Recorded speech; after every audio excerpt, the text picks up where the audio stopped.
Alright, I'm about to share something that's going to trigger a lot of people, especially women, and I honestly don't care because I've discovered a psychological strategy that has completely eliminated arguments from my relationships, and it's based on understanding female psychology in a way that most men never figure out. Here's my track record. I haven't had a real fight with a woman in over 3 years. Not my girlfriend, not female friends, not even difficult women at work. And before you think I'm some pushover who just agrees with everything, let me be clear. I still set boundaries, I still disagree when necessary, and I still call out bad behaviour, but I do it in a way that makes women want to cooperate with me instead of fight me. Most dating coaches will tell you that conflict is inevitable, that you need to hold frame and be dominant, or that women just love drama and there's nothing you can do about it.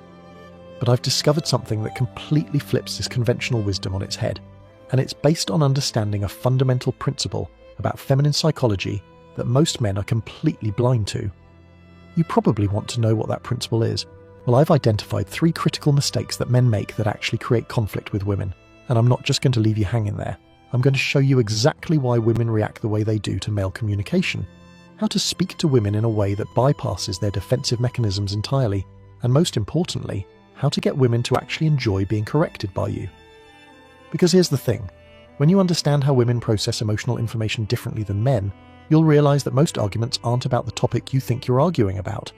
They're about something much deeper, and once you learn to address that deeper thing, women become remarkably cooperative. So let's start with the first mistake, and this one's going to completely change how you think about male-female communication. But first, let me share a statistic that might surprise you. Research shows that women are significantly more sensitive to vocal tone and emotional subtext than men. They literally hear things in your voice that you don't even know you're communicating. This isn't just about avoiding arguments. This is about understanding how to influence women positively, how to build relationships where women genuinely want to please you, and how to navigate the modern dating landscape where one wrong tone can end everything. Master this, and you'll have a superpower that most men never develop. Ignore it, and you'll keep wondering why women seem so difficult and emotional in your relationships. The first mistake men make is not understanding that women don't just hear your words, they absorb and amplify your emotional state, then reflect it back to you with interest. Think about the last argument you had with a woman. I guarantee it probably started small, maybe a minor disagreement, a slightly irritated tone, or a tiny hint of frustration in your voice. But somehow, within minutes, it escalated into something much bigger than the original issue warranted. Most men walk away from these situations thinking, she's crazy. How did such a small thing turn into World War III? But what they don't understand is that they're witnessing a fundamental principle of feminine psychology in action, what I call the amplification principle. Here's how it works. Women are biologically wired to be emotional amplifiers. Give them a tiny seed of irritation and they'll magnify it into full-blown aggravation. Give them that aggravation back and they'll amplify it into rage. It's not personal, it's not conscious manipulation. It's how the feminine psyche processes and responds to emotional information. From an evolutionary perspective, this makes perfect sense. Women needed to be exquisitely sensitive to emotional nuances because they were responsible for reading the emotional states of infants who couldn't verbally communicate their needs. A mother who could detect the slightest change in her baby's emotional state had children who survived. A mother who missed these subtle cues had children who didn't. This same sensitivity extends to their relationships with men. When you speak to a woman with even a trace of annoyance, contempt, or judgment in your voice, her nervous system picks up on that emotional frequency and amplifies it. She's not choosing to be dramatic. Her biology is designed to magnify emotional information. Think of it like an emotional echo chamber. If you shout into a canyon, the echo comes back louder and more distorted. If you whisper into the same canyon, you get a gentle whisper back. Women are like emotional canyons. They amplify and return whatever emotional energy you send their way. This is why the traditional masculine approach to conflict, getting firmer, more direct, more emotionally intense, backfires spectacularly with women.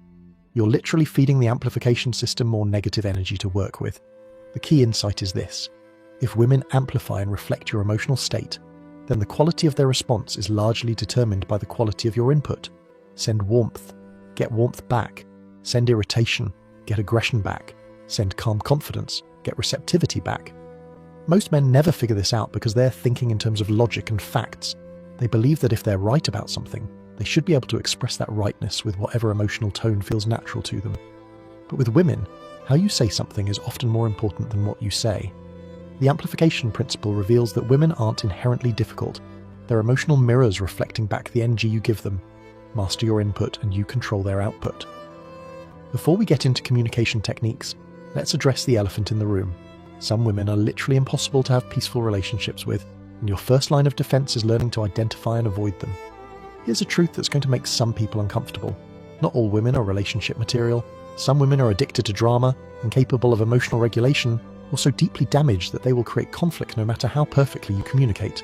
The harsh reality is that there are women out there who will interpret your kindness as weakness, your boundaries as aggression, and your attempts at peaceful resolution as opportunities to escalate. These women exist. They're more common than you might think, and no amount of perfect communication will fix them. This is why mate selection is actually the most important skill you can develop. Before you even worry about how to communicate with women, you need to get good at identifying which women are worth communicating with in the first place. Drama-addicted women reveal themselves early if you know what to look for. They're the ones who have crazy ex stories where they're always the victim. They're the ones who create unnecessary conflict in low-stakes situations. They're the ones who seem to thrive on emotional intensity and get bored during peaceful periods. These women will tell on themselves within the first few dates. They'll be rude to service workers. They'll have volatile relationships with their family and friends. They'll complain constantly about everyone else being toxic, while never examining their own behaviour. They'll test your boundaries in manipulative ways and reward drama while punishing stability. The mistake most men make is thinking they can fix these women with the right approach. They believe that if they just communicate perfectly enough, they can have a peaceful relationship with an inherently chaotic person. This is like trying to have a calm conversation with someone who's on fire. No matter how soothing your voice is, they're still burning. You cannot have a peaceful relationship with a woman who is fundamentally opposed to peace. You cannot have mature communication with a woman who finds maturity boring. You cannot avoid conflict with a woman who creates conflict for entertainment. The solution is to develop what I call early warning systems, ways to identify problematic women before you become emotionally invested. Watch how she treats people who can't benefit her. Notice how she talks about her past relationships. Pay attention to whether she takes responsibility for her role in conflicts, or always blames others. Dating should be an extended interview process, where you're evaluating her character, emotional stability, and conflict resolution skills. If she fails this interview, if she's argumentative, disrespectful, or drama-seeking in the early stages, you simply wish her well and move on. This requires developing what I call optionality, having enough dating options that you're not desperate to make things work with any particular woman. When you have multiple options, you can afford to be selective. When you're desperate, you'll rationalize red flags and end up in toxic relationships. The selection strategy reveals that the easiest way to never fight with a woman is to never get involved with women who love fighting. Your energy is better spent finding peaceful women than trying to make chaotic women peaceful. Here's where most men get confused.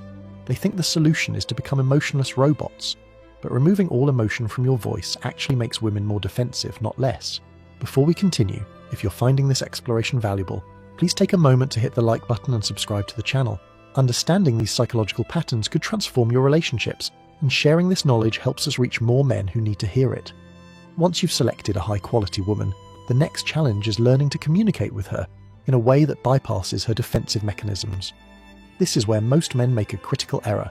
They swing too far in the opposite direction and remove all emotion from their communication. Here's what typically happens. A man learns that anger and irritation cause women to become defensive, so he decides to become completely flat and emotionless when addressing issues. He thinks this will come across as calm and rational. Instead, it comes across as cold and disconnected. When you remove all emotion from your voice, women can't feel you emotionally present with them. To a woman, this emotional absence feels like a threat to the relationship itself. Her nervous system interprets your emotional distance as potential abandonment, which triggers her insecurity and actually makes her more likely to escalate conflicts. This is because women bond through emotional connection. When you go completely flat, she can't sense your emotional investment in her or the relationship. She starts to panic on a subconscious level, thinking, "He doesn't care anymore, he's checking out, I'm losing him." In her anxiety, she often escalates the situation in a counterproductive attempt to get you to show emotion. Any emotion, because emotion signals investment to her. She'd rather have you angry and engaged than calm and disconnected. The solution is what I call tone mastery. Learning to remove negative emotions from your voice while maintaining warmth and connection. Think of it like being a warm, loving father who needs to correct a child. You're not angry, you're not cold, but you're also not permissive. You're warm but firm, connected but boundaried. This requires developing what I call emotional granularity. the ability to distinguish between different types of emotional expression. You want to eliminate irritation, contempt, frustration, and judgment from your voice, while preserving warmth, care, affection, and investment. Practically, this means speaking to women the way you might speak to someone you genuinely care about who's made an innocent mistake. There's no harshness, no edge, no underlying criticism, just warm, gentle correction from someone who wants the best for them. The key is maintaining what I call undifferentiated warmth, a baseline emotional tone that communicates care, investment, and good intentions, regardless of what you're discussing. With this foundation, you can disagree, set boundaries, or even call out bad behavior without triggering her defensive responses. When you master this tone, something magical happens. Women actually start to enjoy being corrected by you. Instead of feeling attacked or criticized, they feel cared for and guided. They begin to see your feedback as coming from love rather than judgment. Tone mastery reveals that the goal isn't to become emotionless, it's to become selectively emotional. Remove the negative emotions that trigger defensiveness, while amplifying the positive emotions that create connection and cooperation. Men and women process conflict completely differently, and using masculine communication strategies with women is like speaking English to someone who only understands French. Understanding why traditional masculine communication fails with women requires understanding the fundamental difference between how men and women approach conflict resolution. When men have problems with other men, we typically remove emotion from the conversation to prevent escalation. We speak slowly, calmly, and rationally. We focus on facts, logic, and practical solutions. We see emotion as potentially dangerous, something that might turn a disagreement into a fight. This approach works well in male-to-male interactions because men generally trust that emotional distance means safety, not abandonment. When another man speaks to us in a flat, emotionless tone, we interpret it as professionalism or self-control, not rejection. But women experience this completely differently. When you speak to a woman in the same tone you'd use with a male colleague during a tense business meeting, she doesn't hear professionalism. She hears emotional withdrawal. She doesn't interpret your calm rationality as strength. She experiences it as disconnection. This is rooted in evolutionary psychology. For thousands of years, women's survival depended on maintaining emotional bonds with their mates. A man who became emotionally distant might be preparing to abandon her and their children, a potentially fatal scenario in ancestral environments. As a result, women developed exquisite sensitivity to signs of emotional withdrawal. When you go into business mode with a woman, speaking in that flat, rational tone that works so well with men, you're unknowingly triggering ancient fears about relationship stability. The feminine approach to conflict is fundamentally different. Women typically try to maintain emotional connection even during disagreements. They want to feel that you're still with them emotionally, even when you're opposed to them logically. This is why women often seem to care more about how you say something than what you actually say. From a feminine perspective, the emotional undertone of your communication carries more information about the relationship's safety than the logical content of your words. Understanding this difference is crucial because it explains why so many well-intentioned men fail with women. They apply masculine communication strategies that work brilliantly with other men but backfire spectacularly with women. The solution isn't to abandon logic or boundaries, it's to learn to communicate logic and boundaries in a way that maintains emotional connection. You can disagree with a woman while still making her feel emotionally safe with you. This requires what I call bilingual communication, the ability to speak both masculine logic and feminine emotion simultaneously. You maintain your logical position while wrapping it in emotional warmth and connection. The masculine-feminine dynamic reveals that communication isn't just about transferring information, it's about managing emotional states. Learn to speak both languages, and you can influence women in ways that purely logical men never can. Now that you understand the theory, let's get practical. Here are the specific techniques that allow you to disagree, correct, and set boundaries without creating resistance. Implementing these principles requires developing specific communication skills that most men never learn. Here's the practical framework I use to maintain peaceful relationships while still being able to address issues when they arise. First, the warmth sandwich technique. Whenever you need to address something problematic, you sandwich the correction between expressions of care and connection. You start with warmth, deliver the boundary or correction, then end with reassurance about the relationship. For example, instead of saying, "You're being disrespectful," you might say, "Hey babe, I love you, and I want us to work through this together. When you speak to me that way, it doesn't feel good, and I need us to find a better approach. We're a team, and I know we can figure this out." The correction is the same, but it's wrapped in emotional safety that prevents her defensive mechanisms from activating. Second, the curious observer approach. Instead of making accusations or judgments, you become genuinely curious about her perspective while gently pointing out the issue. I'm noticing some tension here, and I'm curious about what's going on for you. Help me understand. This technique works because it positions you as an ally trying to understand rather than an adversary trying to win. Women respond much better to curiosity than to criticism. Third, the shared problem frame. Instead of making it you versus her, you make it both of you versus the problem. It seems like we have a communication challenge here. How do you think we could handle this differently next time? This prevents her from feeling attacked, and instead makes her feel like you're working together toward a solution. Fourth, the emotional validation technique. You acknowledge her emotional experience before addressing the behavioral issue. I can see that you're really frustrated right now, and that makes sense. At the same time, I need us to find a way to work through this that feels good for both of us. This works because it meets her need to feel understood before asking her to change her behavior. Fifth, the future focus method.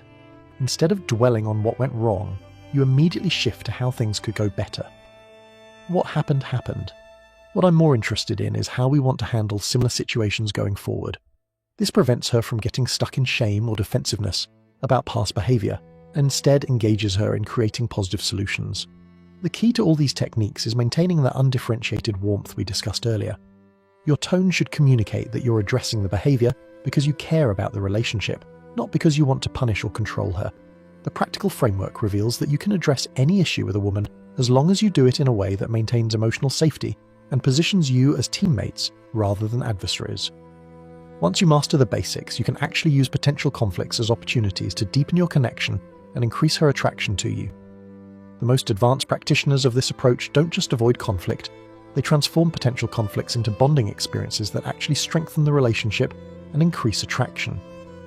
This happens when you combine perfect tone management with what I call leadership through warmth.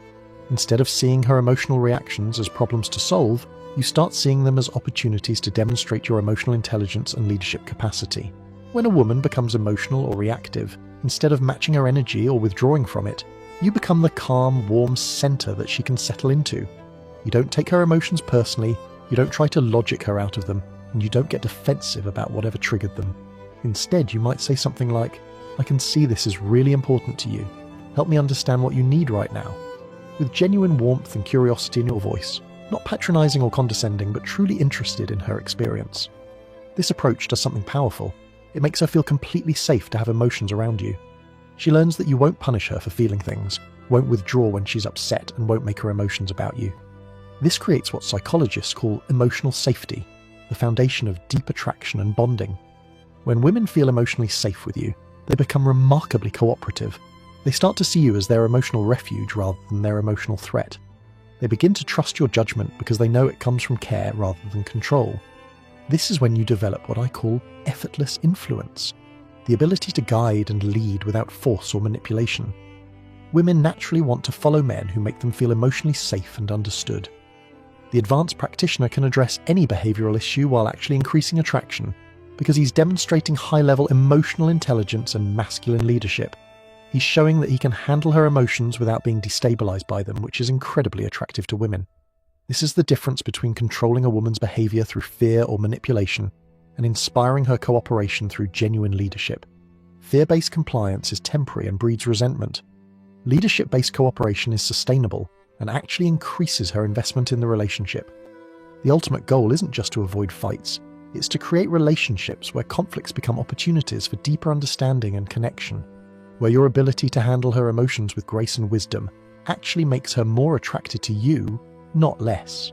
Advanced strategies reveal that mastering female psychology isn't about controlling women, it's about becoming the kind of man that women naturally want to cooperate with, because being around you feels better than fighting with you. Understanding how to never fight with a woman reveals something fundamental about male-female dynamics. Most conflicts aren't about the surface issues you think you're arguing about. They're about deeper emotional needs for safety, connection, and understanding. The strategies I've shared today aren't about manipulation or control. They're about becoming a more emotionally intelligent man who understands how to meet women's emotional needs while still maintaining your boundaries and standards. When you can do this, you'll find that women become remarkably cooperative and peaceful to be around. For the men listening, this isn't about becoming a pushover or suppressing your masculine nature. It's about expressing your masculinity in a way that creates cooperation rather than resistance. Strong boundaries delivered with warmth are more effective than harsh boundaries delivered with anger. The key insight is that women respond more to your emotional state than your logical arguments. Master your emotional input, and you control their emotional output.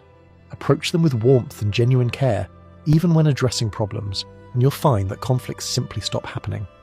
Remember, the goal isn't to win arguments with women, it's to create relationships where arguments become unnecessary, because you're both working toward the same goals with mutual respect and understanding. Your ability to remain calm, warm, and connected while addressing issues isn't just a relationship skill, it's a leadership skill that will serve you in every area of your life. What do you think? Have you experienced the amplification principle in your own relationships? Share your thoughts in the comments below, and if this exploration helped you understand something new about male-female dynamics, please like and subscribe to support more content about the psychology of successful relationships.